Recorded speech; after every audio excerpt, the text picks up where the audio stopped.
Trump calling the Mueller probe an illegal investigation and giving new hints about Jeff Sessions' future in the Trump administration. Trump saying that his job is safe, at least until the midterm elections. That news amid new reporting that President Trump and his allies, or I should say his allies, are worrying about the White House. The White House is about to get caught flat-footed amid a crush of potential investigations. And as Trump struggles to get his story straight on the very latest White House official to be stepping down. Trump tweeting his son-in-law and daughter had nothing to do with the so-called pushing out of Don McGahn, seeming to imply that McGahn wasn't really pushed out. But then this, an hour and a half later, saying the Russia witch hunt didn't come into play with his decision on Don McGahn, which seems to mean that he was fired. Now, the White House later telling NBC Trump's decision referred to him accepting McGahn's departure, but McGahn is leaving, as Trump's advisors tell the Washington Post. The White House isn't equipped to handle the onslaught of investigations that may be coming. Okay, so this is absolutely unprecedented. Donald Trump just attempted to have a federal judge arrested, a sitting federal judge, in the middle of explosive impeachment hearings.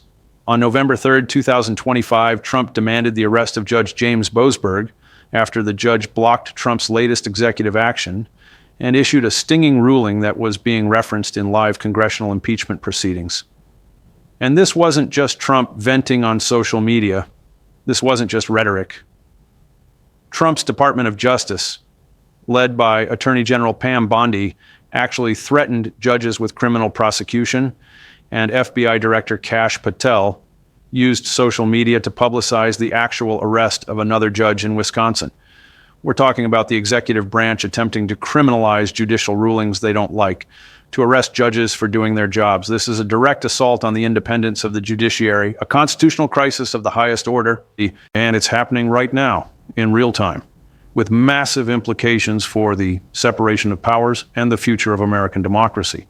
But before we go any further, real quick, let's be honest, you can't really trust mainstream media anymore. That's why we built Pump Politics, to bring you real stories, real context, and no corporate spin. If you want to stay ahead of the headlines, join our free newsletter. We'll send the news straight to your inbox every day. Just click the link in the description to join. And if you just want to support what we're doing, join us. Be part of the community that actually cares about the truth. All right, let's get back to the video. Jeff Sessions and expressing his unhappiness with Sessions' refusal to put himself back into the Russia investigation and to be a loyalist and to be a team player. So we've seen that over and over again. We've also heard reports that behind the scenes that Trump is dissatisfied and unhappy, and in fact has been mocking Jeff Sessions for quite some time. I think he's putting it out there that he is willing to do what he thinks what it takes to save himself and to put himself in a position that he feels like Jeff Sessions isn't doing for him. Let me give you the full context here, because this situation is complex and fast-moving. Judge James Boasberg issued a ruling blocking one of Trump's executive actions, the specifics of which executive action vary depending on the source. But it was something related to immigration enforcement or emergency powers. And the judge's ruling was harsh. It didn't just say Trump's action was improper. It said Trump violated the Constitution, that he exceeded his authority, that his actions showed contempt for judicial limits on presidential power. And this ruling was being cited in impeachment hearings. Lawmakers were pointing to it as evidence that Trump is engaged in impeachable conduct, that he's violated his oath of office, that he needs to be removed. So Trump was already furious about the ruling. But then when it started being used as ammunition in impeachment proceedings, he lost it completely. Trump demanded Judge Boasberg's arrest. According to reporting and YouTube coverage from November 6th, Trump called for the judge to be arrested and prosecuted for what he called abuse of power. Trump's argument was that judges who rule against him are engaged in judicial activism, that they're overstepping their authority, that they're part of a deep state conspiracy to undermine his presidency, and therefore, in Trump's twisted logic, they should be arrested and prosecuted. Now, to anyone who understands how the American legal system works, this is insane. Judges have absolute immunity for their judicial acts. You can't arrest a judge for issuing a ruling you don't like. That's the whole point of judicial independence. Judges are supposed to be free from political pressure or threats of prosecution. Otherwise, they can't make impartial decisions. They just rule however the president wants to avoid being arrested. But Trump either doesn't understand this or doesn't care. He wants judges who oppose him arrested. And he's using the power of the executive branch to try to make it happen. And here's where it gets even crazier. Hours after Trump demanded Boasberg's arrest, Congressman Brandon Gill of Texas filed formal articles of impeachment against the judge, articles charging him with abuse of power. This is a coordinated attack. Trump demands the judge's arrest, and his allies in Congress immediately file impeachment articles. The goal is clear: intimidate judges, show them that if they rule against Trump, they'll face criminal prosecution and impeachment, that their careers will be destroyed, that they'll be made examples of. This is authoritarianism 101, using the power of the state to punish people who check your power. And it's happening in the United States in 2025. But it gets worse. Because Trump's Department of Justice, under Attorney General Pam Bondi, is actively threatening judges with criminal prosecution. Bondi went on Fox News and said they're sending a very strong message. Legal scholars describe this as a constitutional firestorm, because the Attorney General, the top law enforcement official, is threatening to prosecute judges for doing their jobs. That's the executive branch declaring war on the judicial branch. That's the collapse of the separation of powers. And if it's allowed to continue, if judges actually start being arrested and prosecuted for their rulings, then we no longer have an independent judiciary.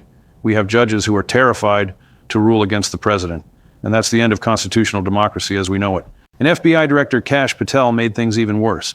According to reporting from U.S. News and other outlets, Patel used social media to publicize the actual arrest of Wisconsin Judge Hannah Dugan. He posted about it, made a spectacle of it, turned the arrest of a sitting judge into a propaganda victory. And that sent shockwaves through the legal profession. Judges across the country are now terrified, because the message is clear: rule against Trump, and you could be next. The FBI might show up at your courthouse, might arrest you in front of cameras, might destroy your career and your life, all for doing your job, all for upholding the Constitution. This is how democracies die. This is how judicial independence collapses. And it's happening right now, under Trump's watch, with his explicit encouragement and direction. So this is a defining moment. Trump is attempting to arrest judges who rule against him. His allies are filing impeachment articles against those judges. His attorney general is threatening criminal prosecution. His FBI director is publicizing arrests. The separation of powers is under attack. Judicial independence is being destroyed. And we're careening toward a constitutional crisis unlike anything in modern American history. Let's break down exactly what's happening and what it means. All right, let's dig into the specifics of what Trump is doing and why it represents such a grave threat to the American legal system. Because when you understand the full scope of this assault on judicial independence, when you see how coordinated and deliberate it is, you realize this isn't just Trump being Trump. This is a systematic attempt to dismantle one of the core pillars of American democracy. So let's start with the legal principle at stake. Judicial immunity. Federal judges have absolute immunity for their judicial acts. This means they cannot be sued or prosecuted for decisions they make in their capacity as judges. And this immunity exists for a crucial reason: to protect judicial independence. If judges could be arrested or sued for their rulings, they wouldn't be independent. They just rule however they thought would keep them out of trouble. Whoever had the most power, the president, Congress, wealthy litigants, they'd control the courts. And that would be the end of the rule of law. But Trump doesn't accept this principle. According to reporting from Al Jazeera and other outlets covering his statements from March through November 2025, Trump has repeatedly attacked judges who rule against him, called them lunatics, called them radical activists, accused them of being part of the deep state, and demanded that they be removed from office or prosecuted. And Chief Justice John Roberts, normally cautious and apolitical, even felt compelled to issue a public statement slamming Trump's threats. According to Al Jazeera reporting from March 18th, Roberts warned that Trump's attacks on judicial independence threaten the foundation of the constitutional order. That's extraordinary language from a Chief Justice. They almost never comment publicly on political matters, but the threat was serious enough that Roberts felt he had to speak up. And Trump's response to Roberts' criticism? He doubled down. He kept attacking judges, kept threatening them, and started working with allies in Congress to actually carry out those threats through impeachment. So let's talk about the Brandon Gill impeachment articles. Gill is a Republican congressman from Texas, and according to reporting from Reuters and other outlets, he filed articles of impeachment against Judge Boasberg on November 3rd just hours after Trump demanded the judge's arrest. The articles charge Boasberg with abuse of power, with judicial overreach, with making rulings that go beyond his authority. But legal analysts say this is nonsense. These aren't legitimate grounds for impeachment. These are political attacks disguised as impeachment articles. The goal isn't to actually remove the judge through the constitutional impeachment process. The goal is to intimidate, to show other judges what happens when they rule against Trump. And this isn't an isolated incident. According to AP News reporting, federal judges across the country are facing impeachment threats from Trump-aligned lawmakers. Any judge who issues a ruling Trump doesn't like becomes a target, gets accused of activism, gets threatened with removal, and has to decide whether it's worth the personal and professional risk to keep ruling against Trump. Some judges are standing firm. Some are speaking out publicly about the threats they're facing. But others, according to legal experts, are self-censoring, are avoiding cases that might put them in Trump's crosshairs, are ruling more favorably to the administration than they otherwise would. And that's exactly what Trump wants. He's using threats and intimidation to shape judicial behavior, to make judges afraid to check his power. Now let's talk about Attorney General Pam Bondi's role in all this. According to the Washington Post reporting from April 26th, Bondi has been threatening judges with criminal prosecution. She's claimed that judges who issue certain types of rulings are breaking the law, that they can be charged with obstruction or conspiracy, and she said publicly that the DOJ is sending a very strong message. What message? The message is, we will prosecute you if you rule against us, and that's coming from the Attorney General, the person who controls federal prosecutions. So judges have to take these threats seriously because unlike Trump's tweets or congressional impeachment articles that might not go anywhere, Bondi actually has the power to bring criminal charges. She controls the FBI. She controls U.S. attorneys. She could theoretically order the prosecution of a judge if she wanted to. And that brings us to the Wisconsin arrest, Judge Hannah Dugan. According to U.S. News and other reporting, Dugan was actually arrested by federal agents in April 2025. The circumstances of the arrest are somewhat unclear. Different sources give different accounts of what she was charged with.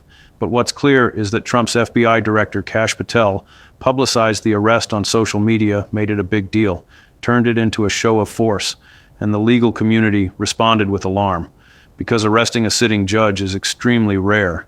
It only happens in cases of clear criminal conduct unrelated to their judicial duties, like if a judge takes bribes or commits some other obvious crime. But arresting a judge for their rulings? That's unprecedented. That crosses every line. And the fact that Patel publicized it, that he made it a spectacle, that suggests this was about sending a message about showing judges across the country what could happen to them. According to Americans for Justice and other legal advocacy groups, the arrest represents Trump's latest attack on the rule of law. They've issued statements condemning it, calling it authoritarian, comparing it to tactics used in countries without independent judiciaries, because that's what this is. In authoritarian countries, judges who displease the leader get arrested, get removed, get replaced with loyalists. And that's what Trump is trying to do here. He's trying to turn the federal judiciary into an extension of his will, into a rubber stamp for his policies. And he's using arrests, prosecutions, and impeachment threats to accomplish that goal. Chief Justice Roberts' March 18th statement is worth examining more closely. According to reporting from the Australian Broadcasting Corporation and NPR, Roberts said Trump's threats to impeach judges represent a fundamental attack on judicial independence. He warned that if judges can be removed for their rulings, the entire constitutional structure collapses. Because the Constitution relies on three co-equal branches checking each other. But if the executive can simply remove judges who check his power, there's no check. There's just executive dominance. And Roberts made clear that the Supreme Court and the broader judiciary would resist these efforts. But here's the problem. What can judges actually do? They can issue rulings saying Trump's actions are unconstitutional. But if Trump ignores those rulings, if he arrests the judges who issue them, then judicial resistance becomes meaningless. And that's the crisis we're facing. Trump is testing whether the judiciary has any real power to constrain him. He's betting that if he's aggressive enough, if he arrests enough judges, threatens enough prosecutions, pushes enough impeachment articles, that eventually judges will back down. We'll stop ruling against him. We'll let him do whatever he wants. And if he's right, if that strategy works, then we've fundamentally changed what kind of country America is. We've moved from a republic with checks and balances to something much closer to an autocracy where the president's will is supreme. Okay, let's break this entire situation down into clear points. Point 1. What Trump is attempting. Trump is trying to have federal judges arrested for issuing rulings against him. He's demanding criminal prosecution. He's working with congressional allies to file impeachment articles. He's using his attorney general to threaten judges, and his FBI director has actually arrested at least one judge and publicized it as a warning to others. This is a coordinated assault on judicial independence. Point 2. Why this is unconstitutional. Federal judges have absolute immunity for their judicial acts. This is a bedrock principle of American law. It exists to protect judicial independence, to ensure judges can make decisions based on law and facts, not based on fear of prosecution or removal. Trump's attempts to arrest and prosecute judges for their rulings violates this principle, and if it succeeds, it destroys the independence of the judiciary. Point 3, the specific examples. Judge James Boasberg issued a ruling blocking Trump's executive action. Trump demanded his arrest. Congressman Brandon Gill filed impeachment articles hours later. Judge Hannah Dugan in Wisconsin was actually arrested by federal agents, and FBI Director Kash Patel publicized it. Attorney General Pam Bondi has publicly threatened judges with prosecution. This isn't hypothetical. These are actual actions being taken right now.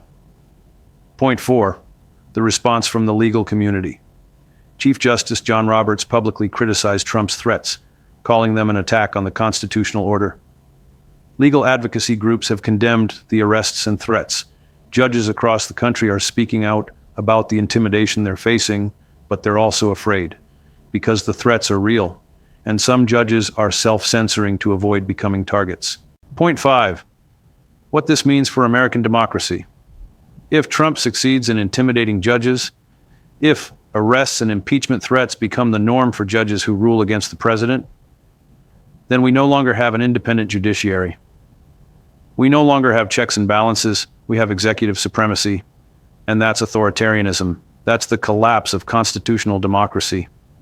So what happens next? Let's think through the realistic scenarios. First, judges could back down, could start ruling more favorably toward Trump to avoid arrest or impeachment.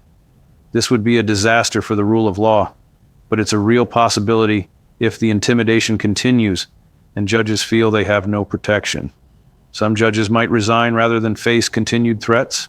Others might self-censor, and gradually the judiciary becomes less independent, less willing to check executive power. Second, judges could resist, could keep issuing rulings against Trump, could dare him to arrest them, could force a constitutional crisis where the whole country has to decide whether we support judicial independence or executive supremacy. This would be courageous, but also risky, because Trump has shown he's willing to follow through on threats, willing to actually arrest judges, so judges who resist are putting themselves in real legal and physical jeopardy. Third, Congress could intervene, could pass legislation protecting judges from political prosecutions, could refuse to confirm Trump's judicial nominees unless he stops threatening the judiciary, could use impeachment power against Trump instead of against judges. But this requires Republicans in Congress to stand up to Trump, to put the Constitution ahead of party loyalty. And based on everything we've seen, that seems unlikely. Most Republicans have been unwilling to cross Trump even on issues far less serious than this. Fourth, the Supreme Court could rule definitively that Trump's actions are unconstitutional, could issue a strong opinion defending judicial independence and making clear that arrests and prosecutions of judges for their rulings will not be tolerated. This would be the strongest institutional response, but it requires the case to get to the Supreme Court, and it requires enforcement. If Trump simply ignores the Supreme Court ruling, then what? We're back to the crisis of whether judicial decisions matter if the executive won't follow them. Now let's talk about historical parallels, because what Trump is doing, attacking judicial independence, attempting to arrest judges who oppose him, this has historical precedents, and they're all from authoritarian regimes. In Nazi Germany, judges who opposed Hitler were removed or worse.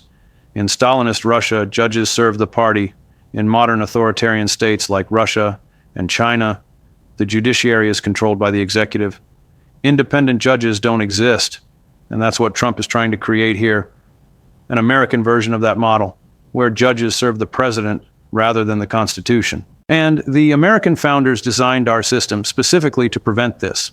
They created lifetime tenure for federal judges. They created impeachment as a high bar for removal, requiring conviction by the Senate. They created judicial independence as a core constitutional principle, because they understood that without an independent judiciary, liberty cannot be protected, If the president controls the courts, then the president can do anything, can violate any right, can ignore any constitutional limit because there's no check, no recourse. The courts just rubber stamp whatever the president wants. So this is about more than Trump. This is about whether the American constitutional system survives, whether we still have separation of powers, whether judges can still check executive overreach. These are foundational questions.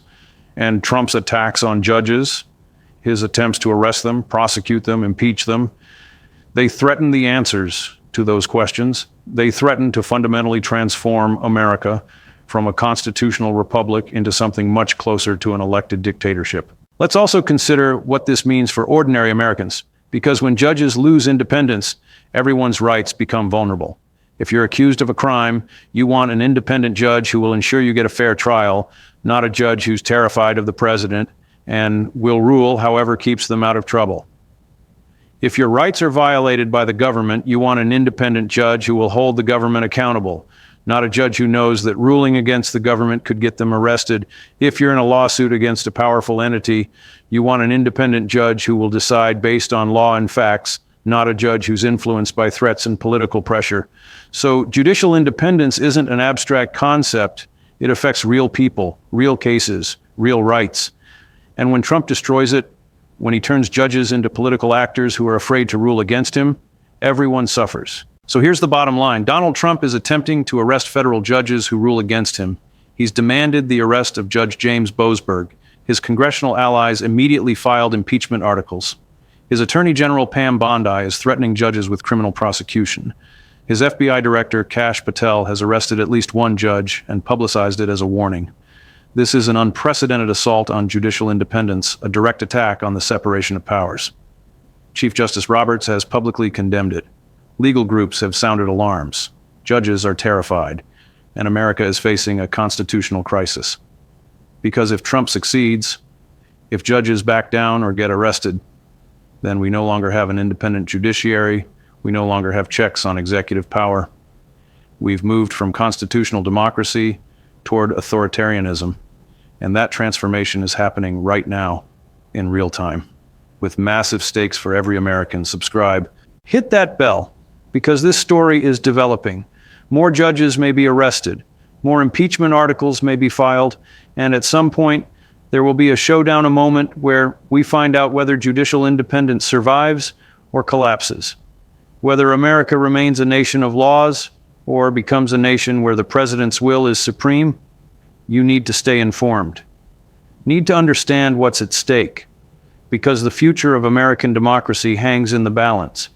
And what happens with these judge arrests, how Congress responds, how courts resist, how the public reacts, that will determine what kind of country we become.